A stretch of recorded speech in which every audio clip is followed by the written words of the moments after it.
Hello everyone, मैं doctor Rohit Gupta, assistant professor homeopathic medical college. आज मैं आप लोगों को हेल्थ केयर सुविधाओं और सेवाओं के बारे में जागरूक करने के लिए वीडियो बना रहा हूँ, क्योंकि बहुत सारे गलत और फेक रिव्यूज और रिकमेंडेशन की वजह से लोग गलत जगह ट्रीटमेंट में चले जाते हैं, जिसके बाद उनको उसका नुकसान भरना पड़ता है।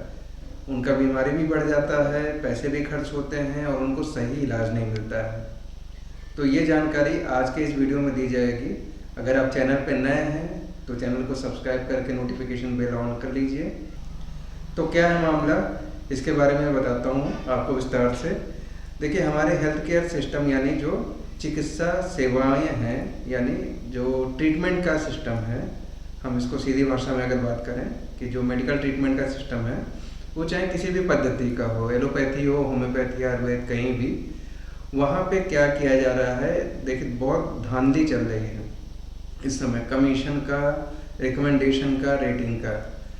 तो आपको, अगर आप, सबसे पहली चीज़ तो रेटिंग देख के कभी भी डॉक्टर्स के पास आंख बंद करके ना जाइए, ठीक है। रेटिंग ओपन करिए अगर किसी की, तो रेटिंग में पढ़िए भी, देखिए किसने क्या लिखा है और उसको उसका क्या रिप्लाई मिला है, पहली चीज़। क्योंकि बहुत सारे फेक रेटिंग जो कॉम्पिटिटर्स होते हैं डॉक्टर्स के, दूसरे डॉक्टर कंपटीशन में होते हैं, वो नेगेटिव रेटिंग डलवाते हैं, नेगेटिव रिव्यू डलवाते हैं।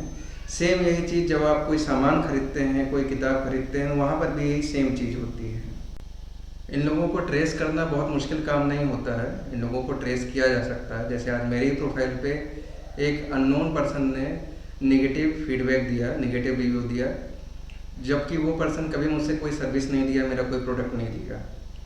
उसके बाद फिर मैंने उसको तुरंत ट्रेस किया, और कुछ टूल्स होते हैं उससे हम लोग, मतलब जिनको आता है वो कर लेते हैं। मैंने 5 मिनट में उस पर्सन की को ही नहीं, साथ ही साथ जिस डॉक्टर ने करवाया था उसकी भी डिटेल निकाल ली।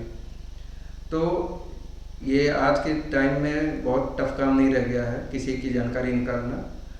तो इस तरीके से ये करते हैं ताकि अपने कॉम्पिटिटर्स को डाउन कर सकें और खुद का रिव्यू बढ़ा के ऊपर आ सकें। पहली चीज़ ये इस तरीके से करते हैं। दूसरा, ये लोग फेक रिव्यू खरीदते हैं। जिनके पास बहुत ज़्यादा रिव्यू होता है, चाहे वो प्रोडक्ट हो चाहे सर्विस हो, उनसे तो खास तौर से सावधान रहिए, क्योंकि ज़्यादा रिव्यू देख के ही लोग फंस जाते हैं, उनके चक्कर में पड़ जाते हैं। ये सब खरीदे हुए रिव्यू होते हैं, रेटिंग होती है। इसी तरीके से फेक एडवर्टाइजमेंट भी किया जाता है। लोग झूठे प्रचार करते हैं और बहुत बड़ा चढ़ा के बताते हैं चीज़ों को।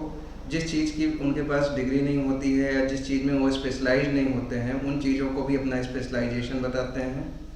तो इस तरह के भ्रामक प्रचारों से भी आप बच के रहिए।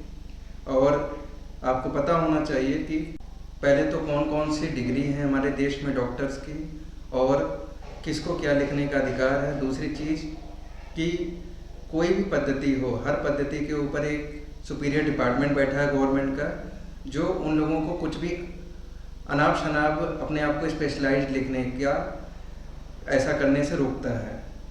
तो ये भी आपको देखना ज़रूरी है कि किसी पद्धति में इस तरह से कोई लिख तो नहीं रहा है अपने आप को। फिर उसके बाद जो थर्ड ऑप्शन है वो है फेक रिकमेंडेशन कमीशन बेसिस पे।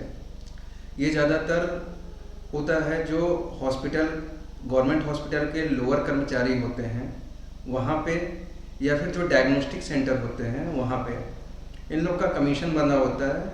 और सिर्फ यही नहीं, बहुत सारे झोला छाप डॉक्टर और आयुष पद्धति के जो नीचे के तबके के डॉक्टर हैं, जिनको ठीक से प्रैक्टिस करना नहीं आता है, वो भी कमीशन के लिए एलोपैथिक हॉस्पिटलों में पेशेंट को भेज देते हैं। तो सारा कमीशन का खेल है। अगर कहीं भी कोई भी आपको डायरेक्ट किसी हॉस्पिटल का नाम ले रहा है, वहाँ चले जाओ, तो मत जाइएगा। सेकंड ओपिनियन किसी अच्छे डॉक्टर से सेकंड ओपिनियन लीजिए, थर्ड ओपिनियन लीजिए। अपने आप को कहीं सर्जरी में कटवाने से पहले 2-3 जगह आप कंसल्टेशन फी खर्च कर दीजिए, वो ज़्यादा अच्छा है। जहाँ आप 20-50 हज़ार रुपये खर्चा करेंगे, वो 500 रुपये 2-3 जगह खर्चा कर दीजिए, ज़्यादा अच्छा है। लेकिन अपने आप को सेफ रखिए।